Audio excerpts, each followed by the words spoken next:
These days, a lot of guitar players are scaling down their rigs, especially touring guitar players. If you've ever been on tour, you may know how expensive it is to cart big walls of amps around with you.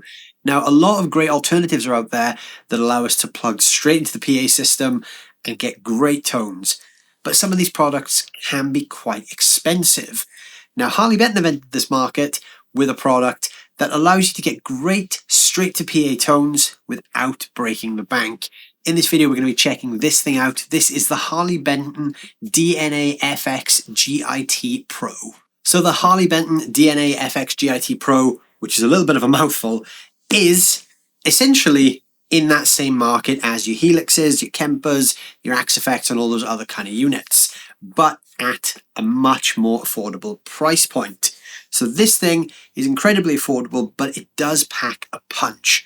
So anyone who is unfamiliar with Harley Benton, they are a brand owned by the retailer Thomann, who produce a lot of really great but very affordable guitars. They've recently started to dive into the digital effects world. Harley Benton have always had a big catalogue of analog effects pedals in those kind of mini pedal formats, but this thing is kind of the next level of that, and they've gone into the amp modeling world. So in this video, we're going to hear this thing and find out all about it. Before we dive into the specs of this thing, I just want to let you guys know I'm not getting paid for this video, but Harley Benton did send this to me for the purpose of making this video. But as always, all the thoughts and opinions you're going to hear through the video are my own. So the DNAfx GiT Pro from Harley Benton. Let's dive straight in. So this thing, as I said, is very, very affordable. If you're trying to pick one of these up, in the UK, these retail for £255. There are some links down below in the description where you can check this thing out. They are affiliate links, so if you do buy one of these, I do get a small commission from Thomann as well, which does help the channel massively. But if you click that link, it will also tell you the price in your own local currency as well. So £255 is what these are in the UK, which for the amount that you get in this is crazy value for money. This is absolutely jam-packed with features. So at its core, it's a multi-effects and an amp simulator unit. Think of this in the same ilk as things like the HX Stomp, but with, you know, a much more affordable price tag. So this thing is built in a really robust, I'm not sure exactly what metal, but the casing is metal. The back of it is plastic, but we don't tend to stamp on the back too much. We've got 4 pretty solid feeling foot switches, a lot of really solid feeling knobs, and a big 5-inch screen. It's not a touch screen, but it is really useful when you're editing patches. You can also plug this into your computer and use the software editor as well. We've also got this expression pedal here on the side. This can be set between volume and wah. It doesn't have the biggest amount of travel, as you can see there, and it is quite small, so it's not going to feel like a regular wah pedal. But if you're literally using this as your rig and, you know, you're doing that to save space and save weight, it's kind of an okay compromise to make, I think. It's not the be-all and end-all. But everything else on this feels really, really solid. So the switches feel good, all the pots feel good, the knobs feel good, all the connections feel pretty good. I don't think this would, you know, break up on you if you took it out live. I think it would be quite a reliable unit. This thing has a ton of connectivity. So let's jump over to the back panel. We've got an auxiliary in. This is useful because we can connect our phone and play along with songs if we want. We have the amp control jack. This is for running a cable to your guitar amp, so you can actually change channels on your amp using this thing. We've got pedal 2, as it's labeled, which is a separate expression pedal output. So you can have an additional expression pedal on the side and use that to control different parameters. We've got the input there, which is where your guitar goes. We've got the send. We've got a stereo return and a stereo out. Headphone out. We've got a ground lift there if you're going into the PA, and we've got a stereo XLR out as well. Then this thing also has MIDI functionality, so we can send and receive MIDI messages with this thing. You can use it as a USB interface, or you can just use that USB socket there to just basically edit this within the software editor. And it does run off 9 volt, but it does draw 1 amp of power, so it's quite a power-hungry unit. So inside this, we have loads of amp models from classic and really well-known amps. We have a ton of speaker IRs, loads that are built in that match with the amps that are in here, but there's also a bunch of free slots where you can load your own third-party IRs as well. And then we've got every kind of effect you can imagine. We've got compressors, we've got overdrives, distortions, fuzzes. There's a huge modulation bank in there. There's a bunch of EQ stuff. There's some reverbs, there's some delays. There's loads of stuff. It's basically everything you need for an entire signal chain. Now, It is slightly limited in the sense that we can only have one of each thing active. So you can't have multiple modulations, you can't have multiple gains, you can only pick one of each type. But this thing has 64 banks of presets, each bank with 4 separate presets. So there's 256 different presets available in this thing. So you can pretty much, make a bank of things with different items loaded. So if you need like one core tone with a chorus and then another one with a phaser, you could just duplicate the same tone across 2 patches and do it that way. You can also switch into stomp box mode. So when you're in a particular patch, you can then assign 3 foot switches to different parameters within that patch to turn those on and off in real time as well. So there's a ton of cool stuff there. It also has a built-in looper. I mean, that's pretty cool in itself because you could loop with this thing as well.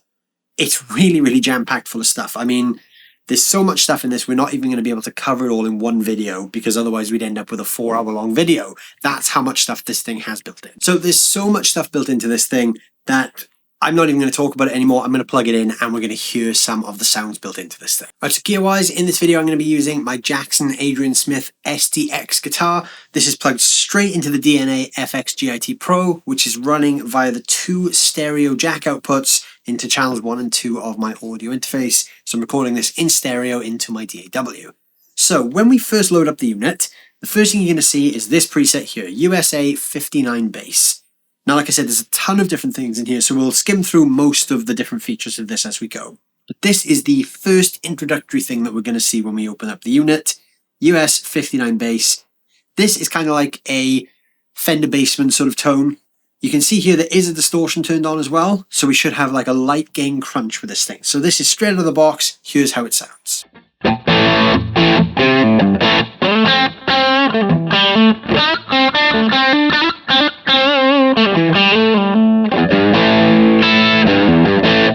So first impressions, that's not actually too bad. That's quite a nice tone to start with. So the interface of this thing is quite clean to look at. There's not a ton of stuff going on top of the pedal, which is quite nice. It, sometimes when there's too many things going on, you can feel quite daunted if you're quite new to this kind of thing. So because there's not much on top of the pedal, we do kind of have to learn the functions of things and how things work. So while this top bar here is blue, this control here, the select control, is going to take us through our preset banks. Now we can also do that with the foot switches 1, 2, 3, and 4, or A, B, C, and D, I should say. You can see each one of these can be paired up. So if I press bank A, for instance, or patch A, and then I press A and B together, I go into this mode, which is my bank mode. And then I will just use the select control then to kind of, no, not the select control. I will then use the bank control again to go up and down, pick where I want to go, and then I'll pick which preset I want, and then it'll load that one up for me. So that is the way that you switch between patches in this thing. Let me just get back to where I was. If I want to do that manually, like I said, I just use the select control like so. Then I can start to edit what goes on inside the patch. So if I press the select button, the cursor drops down to the next layer. This is now where I'm actually looking at individual items. So going through all these, this now takes me through everything I have. So the default signal chain would be dynamics at the start, which is your compressors, then your wah, distortion, amp, cab. There's an effects loop where we can actually drop our own effects into this as well. Then we've got noise suppressor, EQ, modulation, delay, and reverb. Now what's really cool is we can actually move things around in the chain. So if you wanted your wah after your distortion, for instance, hold down the select button, and that will move up like you just saw there. Move it to where you want it, press the button again, and it will drop it in place. So we do have a lot of kind of signal chain customization within inside the chain. Even though we can't have multiple of the same thing, we can move around where things are to get different results, which is quite cool. So when something's on, it's lit up in color. If we want to turn it off, we just simply select whatever it is. So the distortion, for instance, I press down this control here, press that down, and it will turn that off, like so. So that's now gone off. If I press it again, it comes back on. If I want to go through the bank of each one, I rotate this control. So that's currently set to clean boost, but I can turn that to tube boost, 808 screamer, and so on. These controls control the individual parameters of what that pedal does. So for the clean boost, for example, it's gain, bass, middle, treble. And I've got a little white arrow here. I press the left and right arrows, that takes me to the second screen where the volume is. So that's quite useful because, you know, different things can have multiple parameters, which is quite cool. When I'm done, I can just go on to the next thing. So my amp now, I could do the same thing. So this would select my amp model. I could do what I want there, set my EQ. I also have a presence control added for that one. For my cab, it's the same thing. Like I said, you've got a bunch of empty cab slots as well, so you can load your own IRs. With this, we can actually change the tube type as well. So we've got EL34, we've got EL84, 6L6, and 6V6. So that's quite useful if you're really trying to fine-tune your sound. Low cut, high cut, there's a room, so the natural kind of room reverb without actually having a reverb set on there. And the level, we don't have any control over like mics and stuff or kind of mic placement, but the room will give you a bit of natural ambience there. So yeah, it's really easy to dial in. Once you kind of work out what all the different controls do, it can be quite straightforward. We have obviously the output level up here, which is quite self-explanatory. That's your output level. Then what we do have is the foot switches are multi-purpose. So like I've already shown you how to press two of them at once and obviously go into the kind of the bank mode. If I press the same foot switch for the patch I've already got active, so I'm on patch bank 1, patch A, if I press that again, the unit now goes into stomp box mode, which means in this instance I've got a stomp box for my dynamics, a stomp box for my distortion, and a tap tempo, but I can assign these by controlling with this knob here. So just turning that will change which of the parameters I'm turning on and off. I can literally do that for anything. Wah, distortion, amp, cab. I can turn my cab off if I wanted to. The tap tempo is also just an additional thing you can use, but you can also set this to external things. So for instance, I can come to FX loop, and that would activate whatever's in my loop. There's also a way you can set this up where when you plug in to the amp control socket on the back, the amp channel changing also becomes available via this screen as well.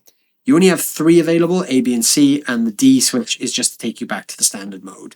It's in with the same switch that activates the preset, out with D. We've also got a tuner built in, so if I hold down foot switch D, that brings my guitar tuner up. I can set the hertz rate, which is currently set to 440, and I can change between mute and bypass. And then if I hold down C, that brings up my looper, so I can record loops live, or I can use the rhythm tool. So if I press down foot switch C, which is linked to rhythm on and off, turns on a drum loop, which is quite cool. So I also can change that drum beat as well. So from that menu, press across, and then we've got this menu here, which has all these different genres available. So we've got pop, ballad, blues, funk, punk, rock, metal, jazz, metro, ton of different grooves available. So let's say I want a rock groove. I can then select which groove I want with the second control. This tells me it's the groove number and the time signature. So there's 10 grooves loaded there for rock. There's even some in 3, 4, and 6, 8. So I'm going to go for groove number 3, which is 100 BPM, but I can change the BPM as well if I want. So let's go for 120.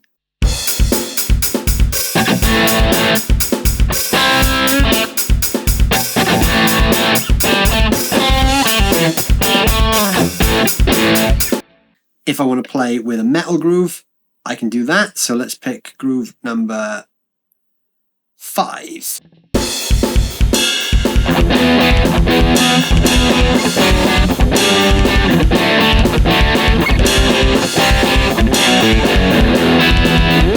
So that's a really cool practice tool because you can use the looper there and the rhythm tool to actually practice, which is quite fun. I'm actually going to spend some time diving into that and actually seeing what options I have available because that's something I would use a lot in my own practice time. So that's the looper. Now, how do I get back to the main menu? I hold down the looper switch and that takes me back to the main menu. So now we're going to have a deep dive into some of the different amp types. So the first thing I'm going to do is I'm just going to use my 59 bass preset as my bass here. I'm just going to turn everything off other than the amp. I'm going to leave the reverb on. So the first thing we're hearing is the USA 59, which is kind of like a Fender Bassman style amp.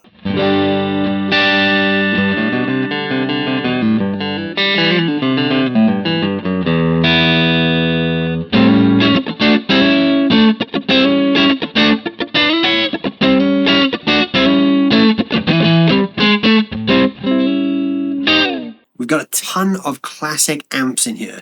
So there are 58 in total, so obviously we're not going to go through all of them, so let's just go through and talk about a few different ones. We've got USA Deluxe, which is again another Fender style one, USA Double, which is another Fender one, Combo 30CL, which is like a clean Vox AC30, and we also have the overdriven Vox AC30.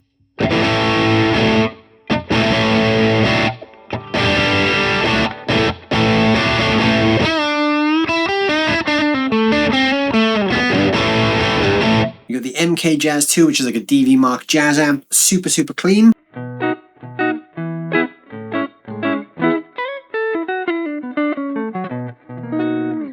I attempted jazz there.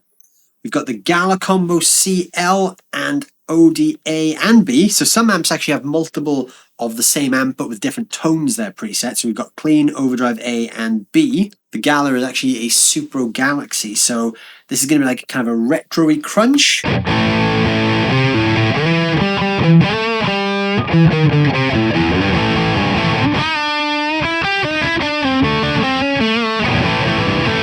Actually a lot gainier than I thought it was going to be.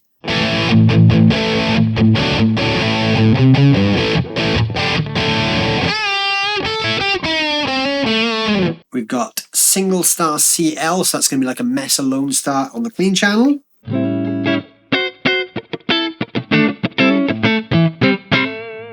Then we'll have the same amp with some overdrive.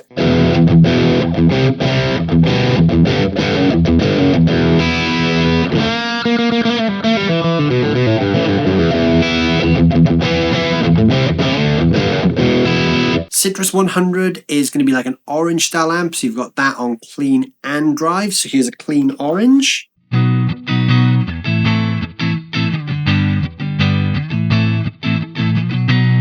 then driven.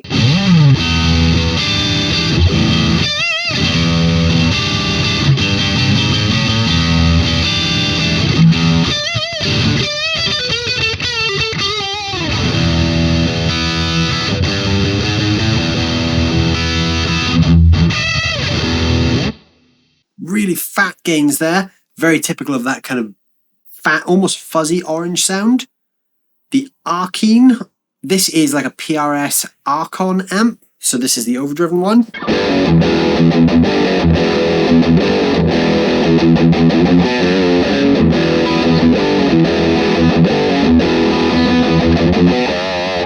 Nice and fat there, good for high gain stuff. We're only 15 amps in here, so there's a lot of stuff to go. Brit J45 clean and overdriven, that's obviously going to be like your Marshall thing.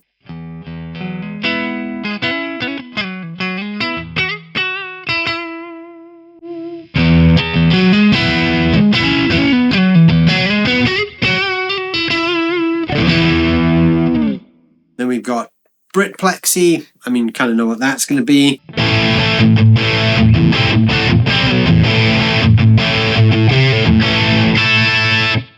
That's our typical Plexi type sound. 800, which is again JCM 800.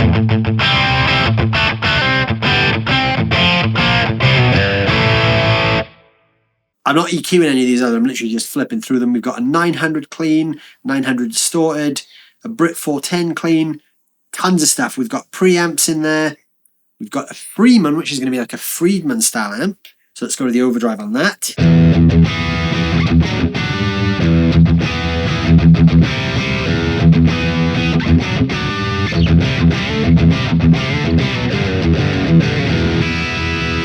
Really fat there, that's quite nice. The preset is a little bit muddy, so we could then use some EQ on that to kind of brighten it up a little bit. So let's get a bit more top end and a bit more mid in there.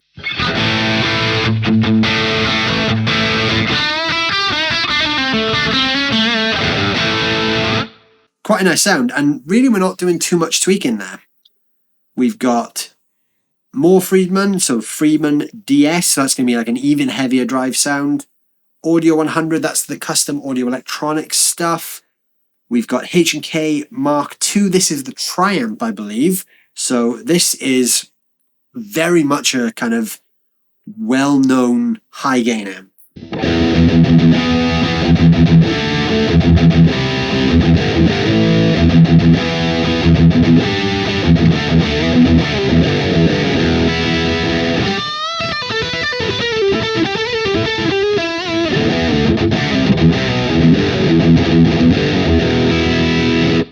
really fat there. So to my first impressions, some of the presets of the amps are very bass heavy. Now obviously I'm hearing this back through studio monitors, so obviously you're going to have to tweak this to your own taste as well as you go through. But the EQ is quite powerful. So like 5153 for instance, this is going to be a PV 5150. You can see that there's hardly any treble in this, so I'm going to put some top end on this thing.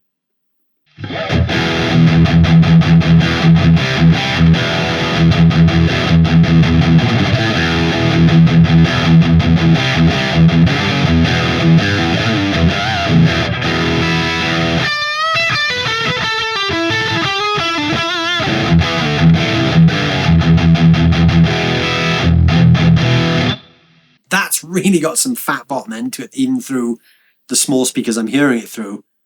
PV Classic, that's based on the PV Classic 50, which is quite a nice amp. Then we get into some more interesting stuff. The Shiver, this is like a Bogner Shiva, so clean.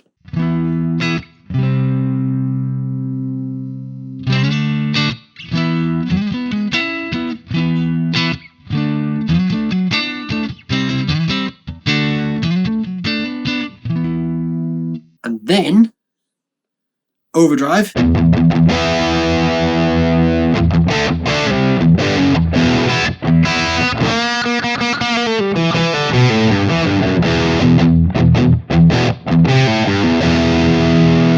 We've got Ecstatic Clean. This is going to be like a Bogner Ecstasy. Now everyone knows that's a high gain amp, so let's go straight to the distortion.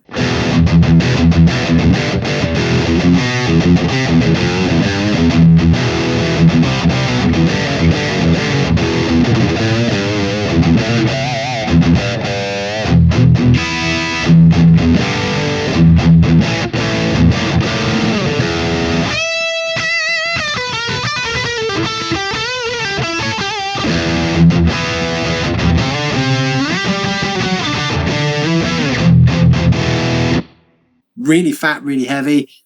Tally V, this is a Mesa Boogie Mark 5. So that's going to be a fun one actually, because that is, you know, that's the Master of Puppets sound. That's going to be a fun amp for all the thrash fans out there.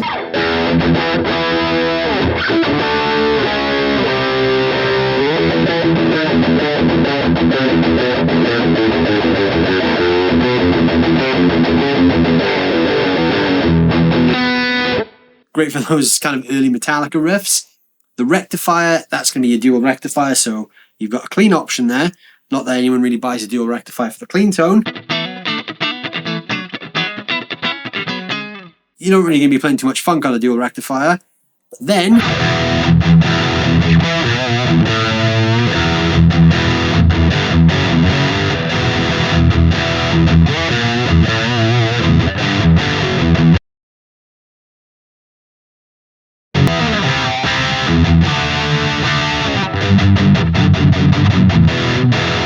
that's really got that kind of grunt that a rectifier style amp has.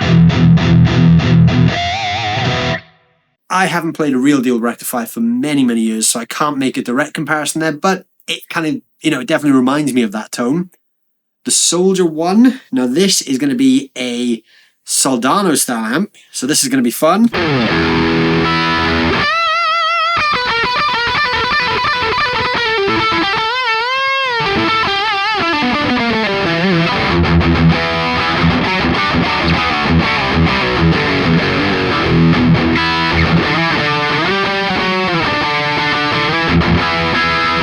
Powerful DS. Quick check of the manual tells me that is an Engel Powerball.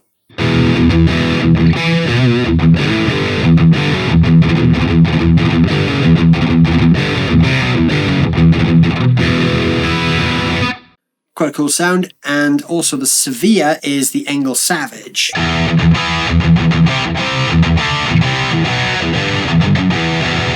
They definitely seem to have really favoured the high gain model in here. Then we've got the Dizzy V4, that's the Dietzel VH4. We've got the clean, the crunch, and the distortion.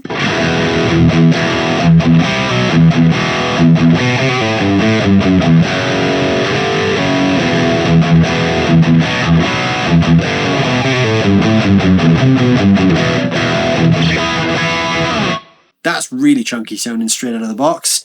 the Physicist DS. This is the Dietzel Einstein, and these are the last two amp models now. We've got A and B on the gain.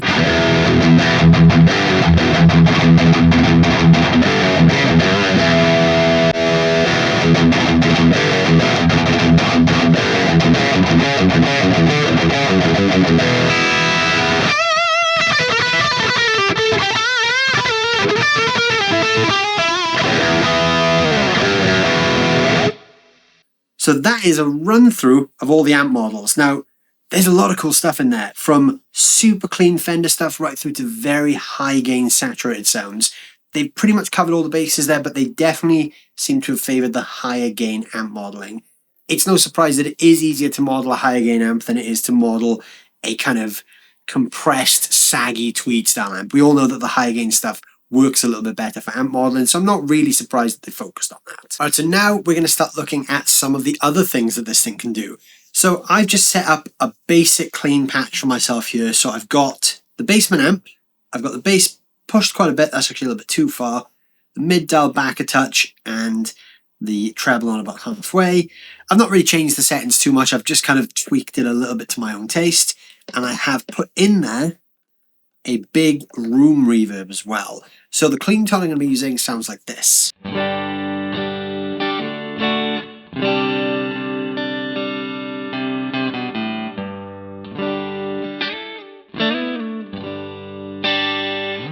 So nothing too crazy, just, a pretty solid clean tone.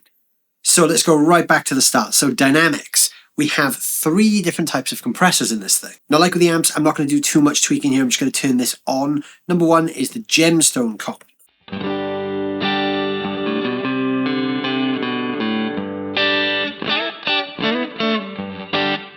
That's very kind of spiky. That's almost kind of feels like a studio kind of compressor. So we can adjust the threshold, the ratio, the attack, and the level. Second one is the CS comp. This is the classic Boss CS2 compressor.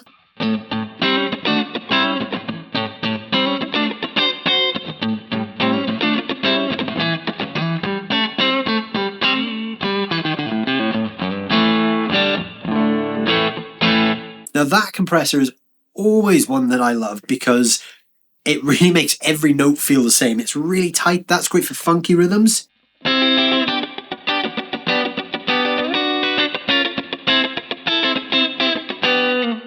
Really snappy, really kind of fast feeling. And the third one is slow gear.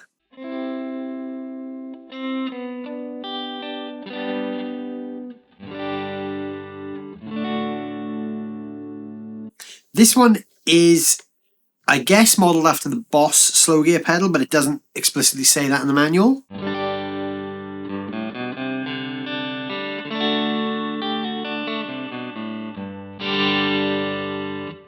It's quite a subtle one. It doesn't seem to do a huge amount. You've got to set it quite low.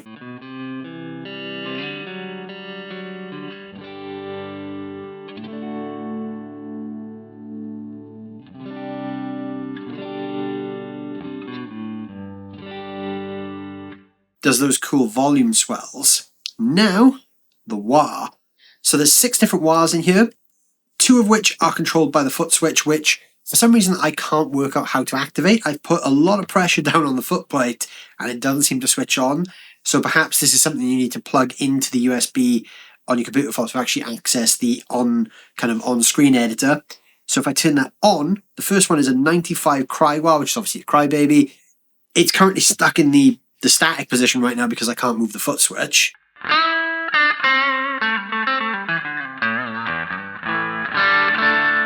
And the same with the second one, which is the 535 wah.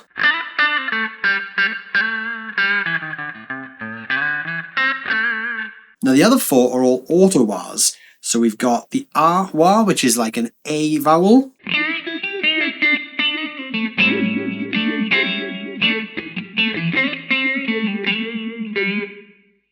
The O wah, which is the O vowel.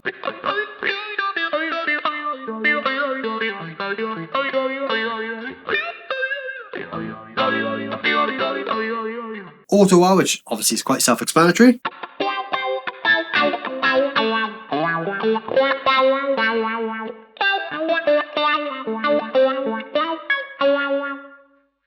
and dynamic wah, which is kind of like an auto wah, but it reacts to how hard you pick rather than being tempo regulated. So the harder you pick, the more it kind of opens the envelope.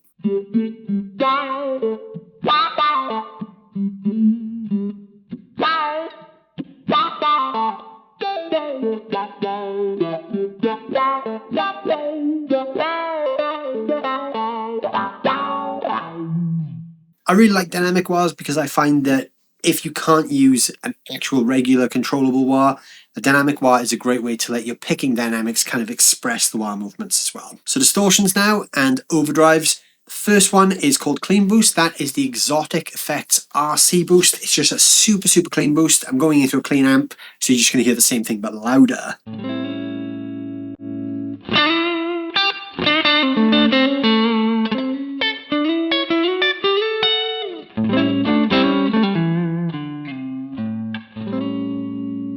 Then we've got the Tube Boost. This is the DNAfx AC Boost, which is like kind of like a pushed AC30 kind of vibe.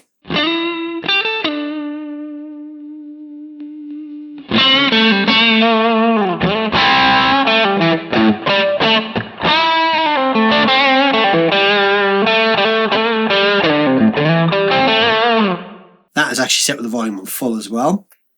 808 Screamer, you know what that one is.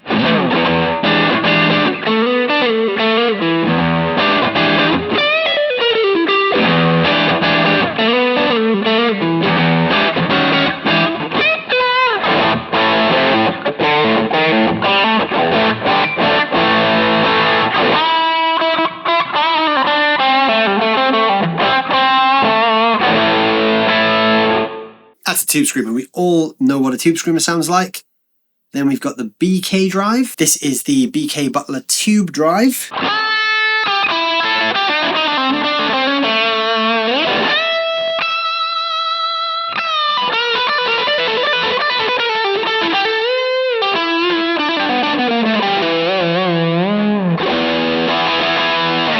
The Black Mouse, which is the Proco Rat.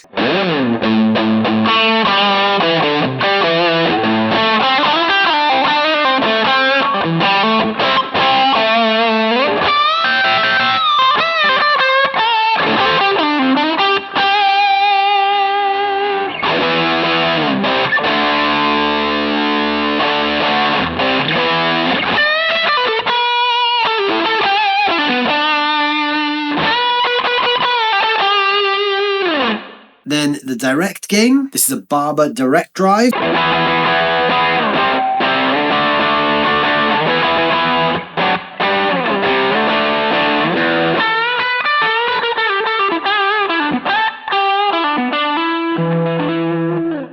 It's quite a nice organic drive. MT zone, the Boss Metal zone.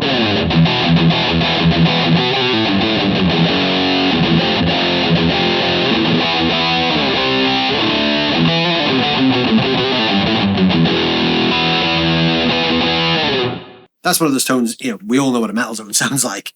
That's pretty high gain. The MT Master, this is the Digitech Metal Master.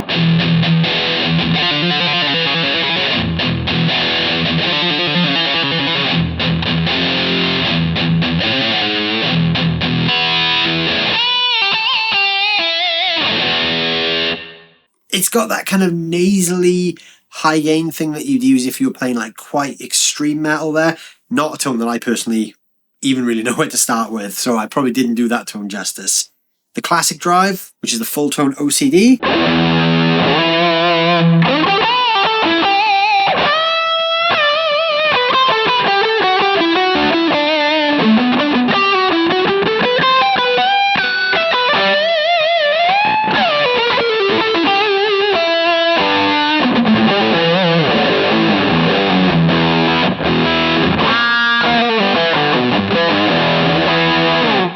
That definitely has that really kind of smoothness that a full tone has.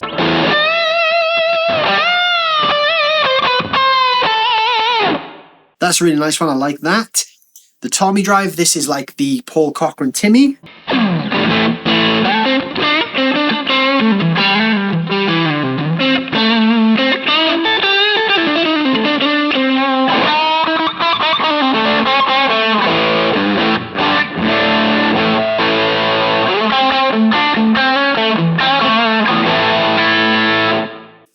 kind of considered to be a fairly transparent drive. I actually gig with a Timmy a lot, the MXR version, and to my ears that does sit in the same ballpark. The BB drive, which is the exotic BB preamp.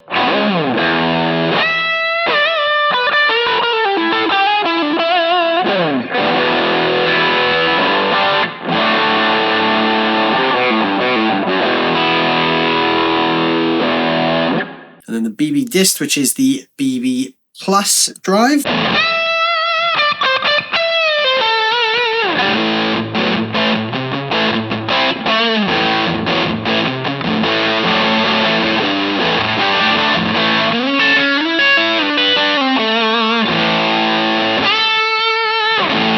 Full drive, this is going to be the full tone full drive.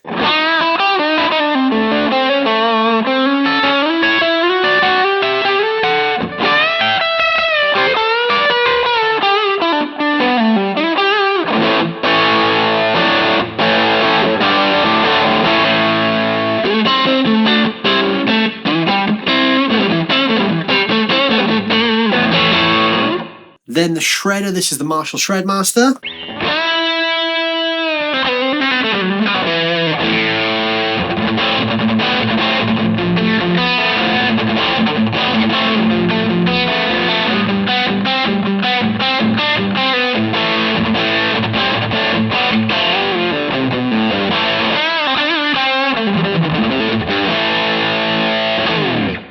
That's a classic drive anyway, so everyone loves the Shredmaster.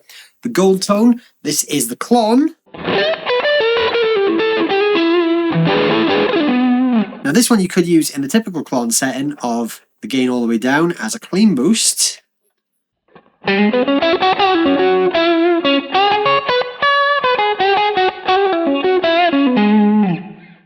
Or you can use it for that kind of Klon overdrive of its own right, which is quite nice.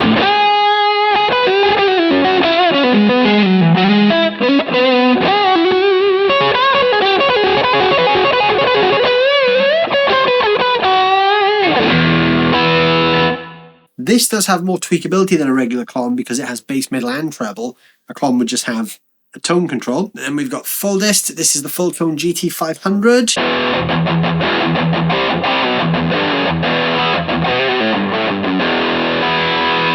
Purple dist, which is the Sir Riot.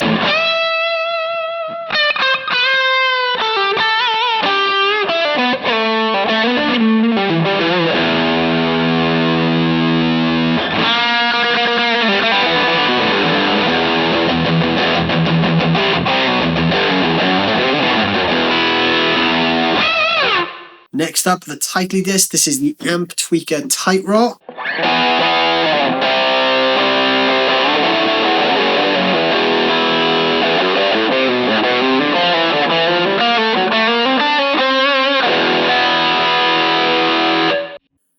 The Fuzz Face. This is going to be the Dunlop Fuzz Face. It's even got the Fuzz Face noise.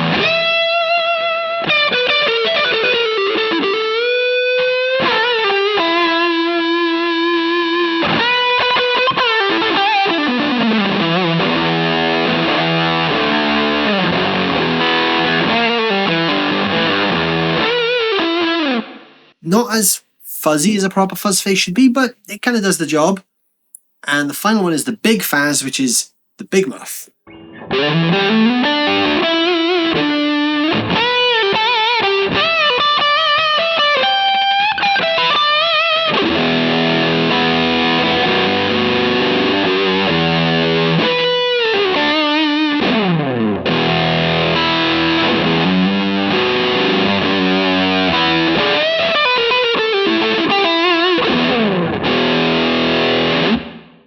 So that's everything in the distortion section.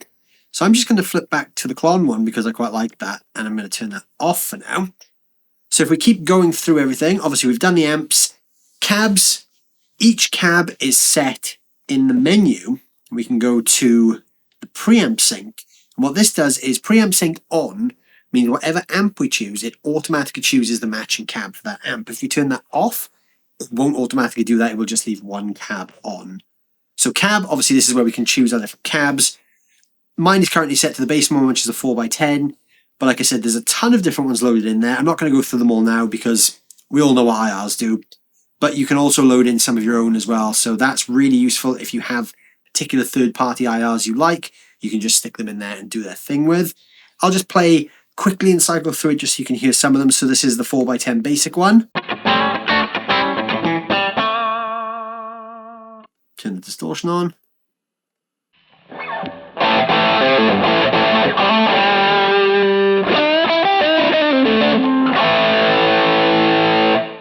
Let's go to the Gala 1x12.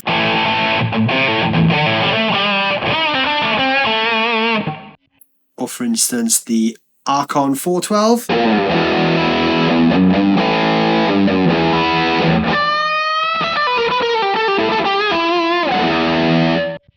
Or the H&K 412. You can hear how much of a difference that makes.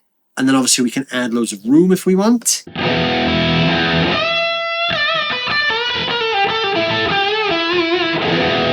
We also got a low and a high cut there as well, just to kind of help tweak it. Like I said, there's about 30 something IRs in there, which should be plenty to keep you going. Then we've got the effects loop. So obviously if we choose to put something in the effects loop, we can do that. And then this just adjusts the send and return level.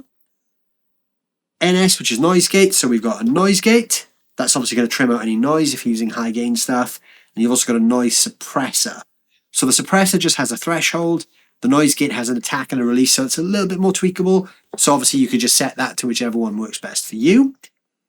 EQ. Now this is just a couple of different EQ options where you can just tweak the whole tone before we hit the modulation section. So inside the EQ, we've got 5-band EQ, which has 100 Hz, 250, 650, 1.6, and 4K. Then we've got a 5-band EQ2, which has 80, 300, 800, 2K, and 6K, so a little bit higher on the frequency there. 6-band EQ, which has 60, 200, 800, 2K, 4K, and 8K. So obviously we're expanding the bands out here. Custom EQ, this is where we can set, let's have a look, we've got 3 different frequencies we can set ourselves and the gain for the frequencies. And there's a low cut and a high cut on that as well. And that is it, actually. We just have 4 of them. I thought there was 5.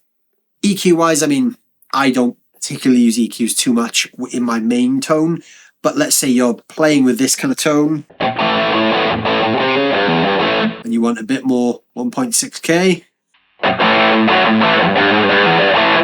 or a bit less 650. All the options there if you want more 4K. You can tweak the EQs that way. So, like I said, it's not something I use too much in my own playing. Then, the modulation section. So everything in the modulation section now isn't listed in the manual for this pedal as being based off anything classic. They're just listed as the effects types. So whether these are Harley Benton's own takes on these effects, or whether they are modelled after classic ones, I can't confirm or deny. Let's just see how they sound. So when we first turn the modulation on, the first thing we get is classic chorus.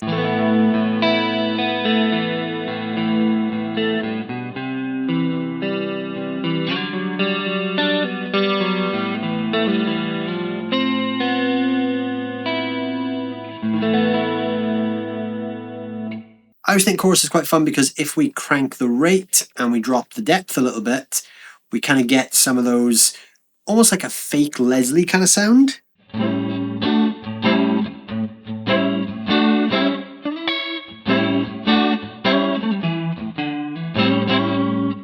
obviously if we crank everything, we kind of get in that Soundgarden kind of dissonant chorus thing.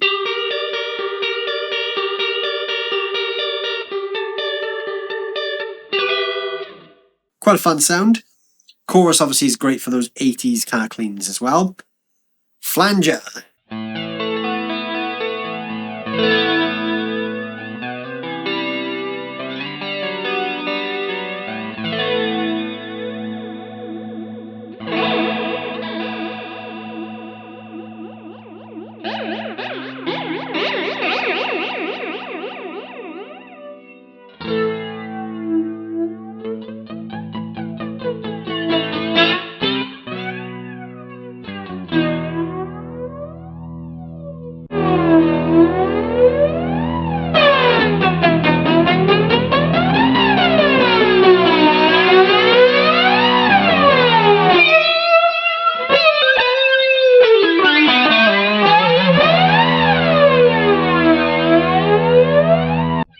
Flange is really fun because to me, it's always quite an extreme effect, but I mean, you can set a flanger quite subtly, like it kind of comes out of the box.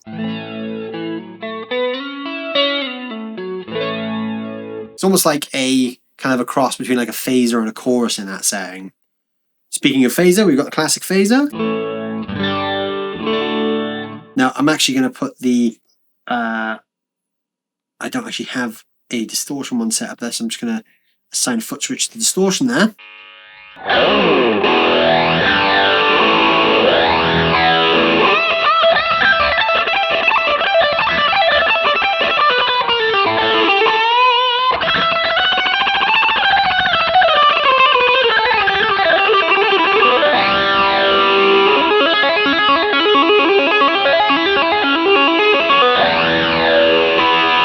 We all kind of know where that one's going. You know, it's straight into that kind of Van Halen sound. We've also got step phaser.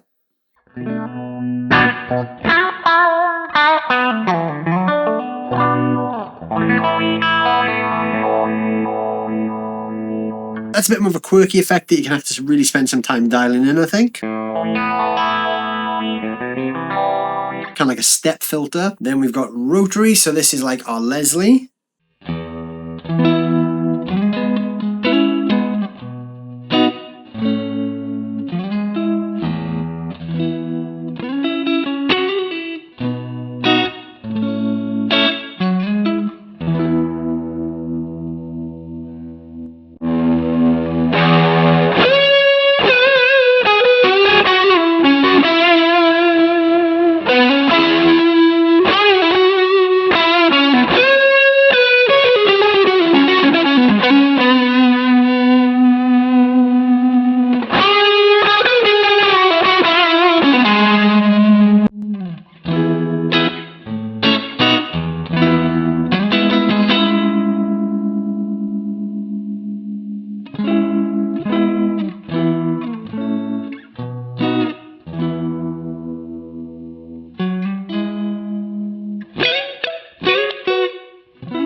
Some of the slower settings there are actually a little bit better than the faster ones. The faster ones sounded a bit wobbly.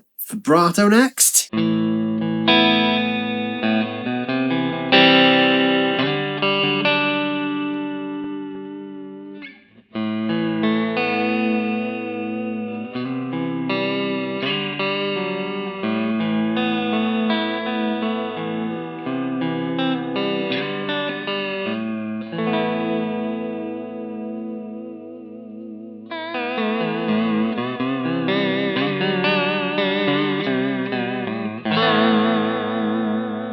Great for those really wobbly tones. Tremolo.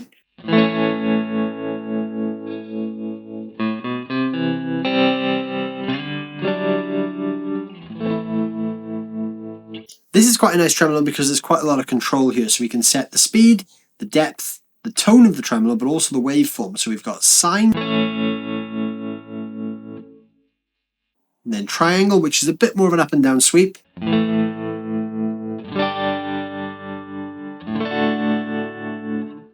And then square wave.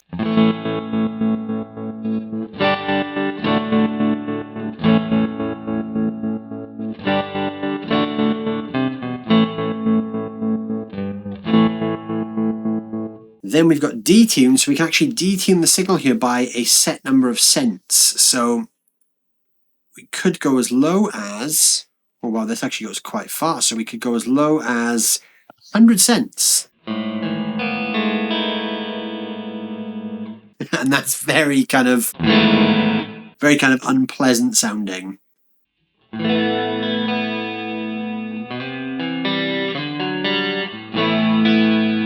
In the standard -5 cents, it's kind of just like a chorus. If we go up 5, we'll just get the same kind of thing, but slightly higher.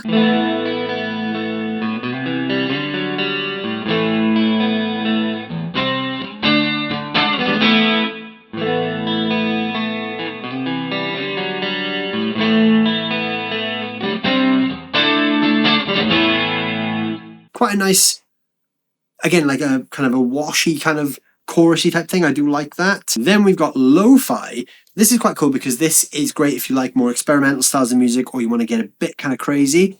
This changes the bitrate of the sound. So currently it's set to 10, but if we drop it down to 8, this is quite cool for, you know, any kind of retro video game fans out there.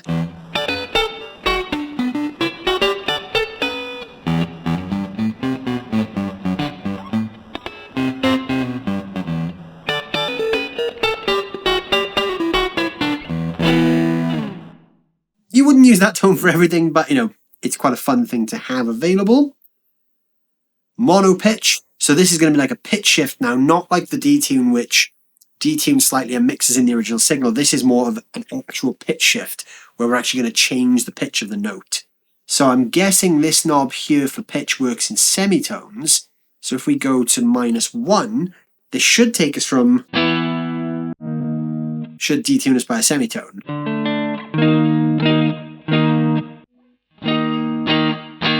So that's the E flat chord. It's not super accurate. There's a little bit of tracking issue. You can hear it glitching a bit. I guess that probably wouldn't like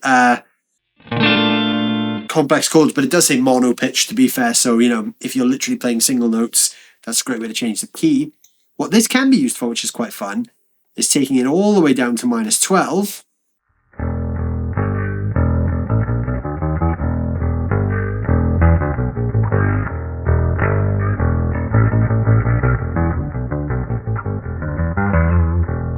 And you get fake bass sound.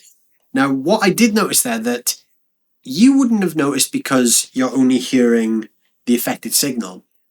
There is a bit of latency to that. I can hear the notes coming out just after I pick. So there's a little bit of latency there. So because I can hear the guitar in the room, that sounds a little bit strange. I guess if you were playing, you know, and you were monitoring live at a volume where you're not going to hear your own guitar strings, might not be too much of an issue, but that's definitely something to think about because I can definitely feel a latency there. We can obviously go up an octave as well.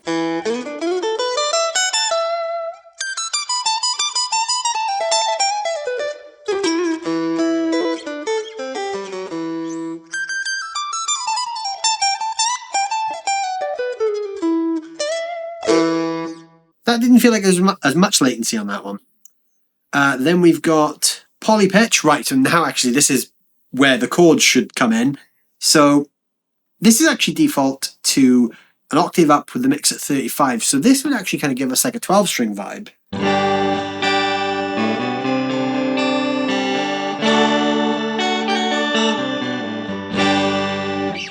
It's not too bad. A good measure, I think, for these kind of things and how I've always used them is when I play gigs that I need to drop a tone or a semitone quite quickly without retuning. So I would probably set this to like -1. And if I'm playing in standard tuning, and I need to play the next song in half step down, low pass filter, this is just great for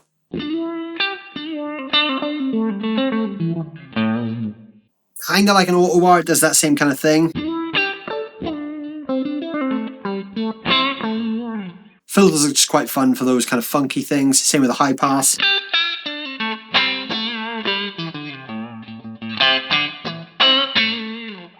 Always quite fun to play around with.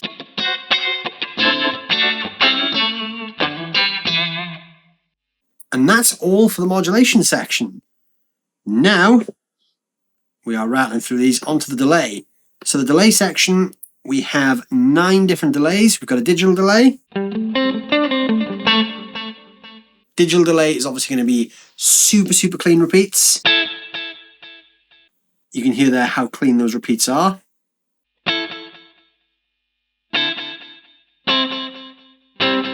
Turn the level right up.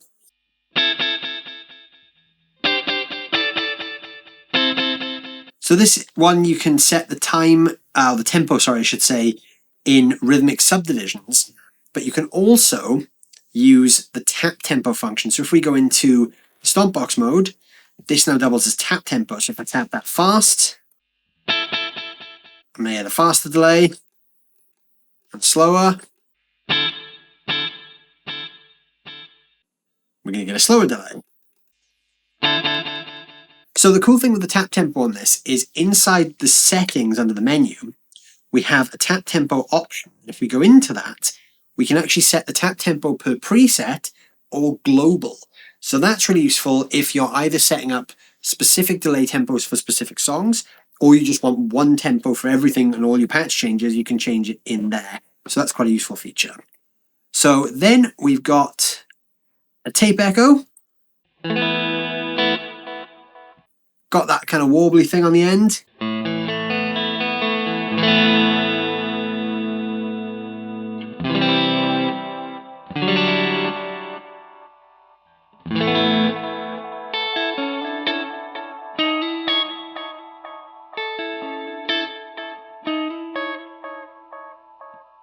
And that nice tail off there as well. As we crank the feedback, you can hear it kind of distorting.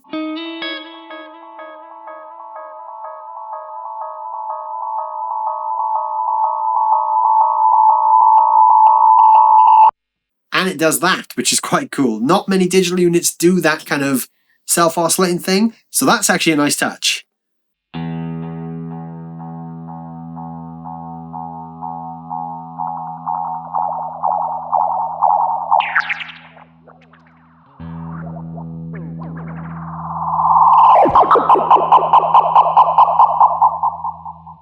That's cool. I've never actually seen a digital unit that can do that, so that's always fun. Analog delay, again, it's just a standard delay, but this time the repeats aren't going to be very clean.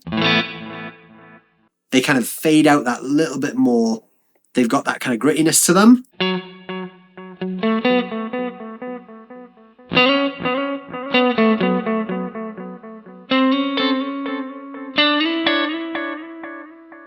You can hear them kind of fading out there on the way. Real echo.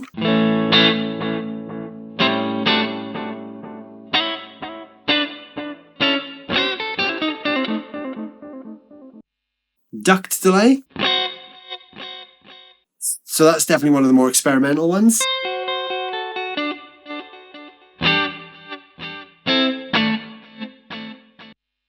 Mod delay, so this is going to be like a modulated delay.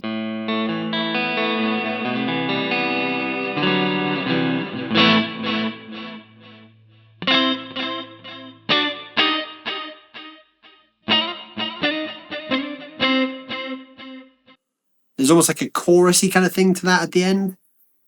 Then we've got reverse delay. This is definitely one for the more experimental users out there.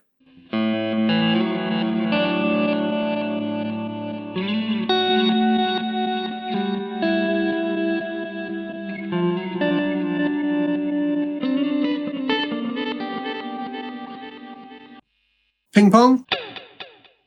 That's going to bounce back and forth between left and right.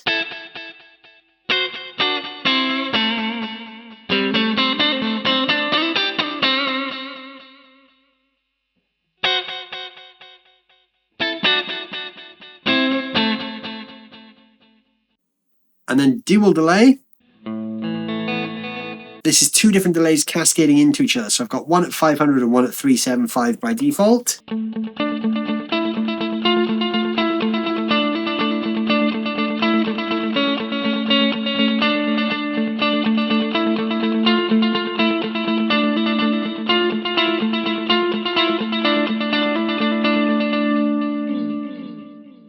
And that is all for the delay section. And now onto the reverb section. So you've been hearing the room reverb throughout this whole thing, but I'm just going to turn the level up just so you can hear how the reverb sounds. Let's get a bit more decay on that as well.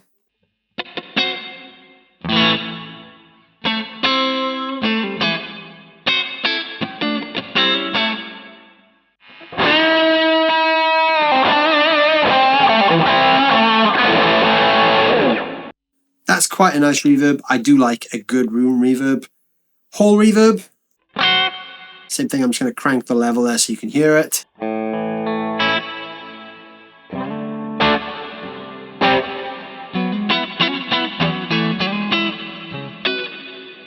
Lots of space there. Plate reverb.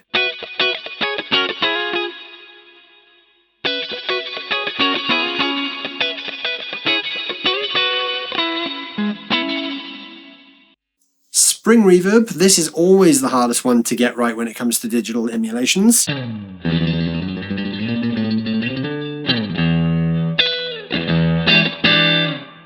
Spring is definitely hard to nail because it's really a feel thing with the spring reverb. If you really crank it, it's got a very particular sound. Which, it's spring-ish, but it's not a spring reverb.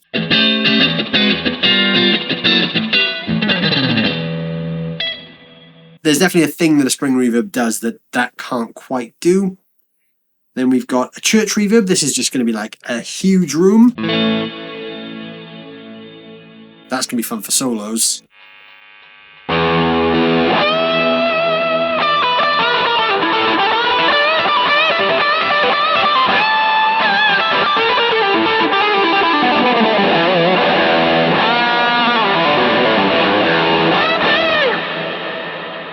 I love huge reverbs for that kind of thing. Modulated reverb.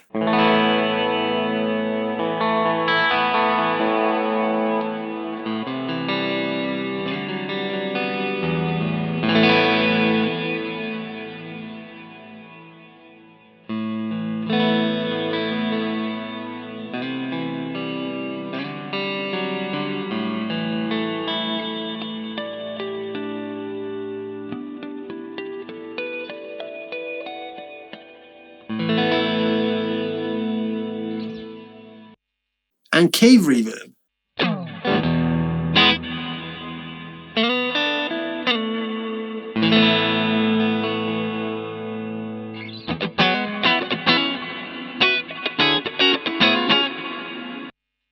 And that's it. That's the 7 reverbs you've got. So that's it. That is all the features in this unit. Now, obviously, we've skimmed through everything there. There's a ton of features in this. And obviously we can't cover them all in one video because there is just simply too many things to talk about. This comes loaded with a bunch of presets as well, so if you don't want to dive straight into editing, you can literally just use the presets that are on there and enjoy those sounds as well. But yeah, I mean, what a cool thing. I mean, for £250 or £255, that's a lot of tone. There's a lot of options in there, a huge amount of stuff you can do, really tweakable. Like I said earlier, the only limit you really have is the fact you can't have multiples of the same thing. But, I mean, that's a small price to pay when everything sounds as good as it does. There's only a few sounds in there that, you know, I didn't really like that much, and they were more of the quirky things or, you know, some of the higher gain things I personally don't really play with that much gain. So some of those higher gain things are slightly lost on me. But all in all, that is a great pedal. That is fantastic value for money. And at £255, I mean, that's going to come on the road with me as my backup rig in case anything happens to my main rig. That is incredible value for money, as Harley Benton always seem to pull out of the bag. So yeah, what do you guys think? Let me know down below what you think of the sounds of the DNAfx GiT Pro. Like I said, a bit of a mouthful, but we can look past the name when it sounds as good as it does. If there's anything you want me to do a deep dive on or get more specific tones around a certain thing, let me know. Throw it down below in the comments. I'd love to hear what you guys would like to hear this thing doing. While you're down there doing that, don't forget to hit the like and the subscribe button. Thank you guys so much for watching as always. I'll see you guys very soon.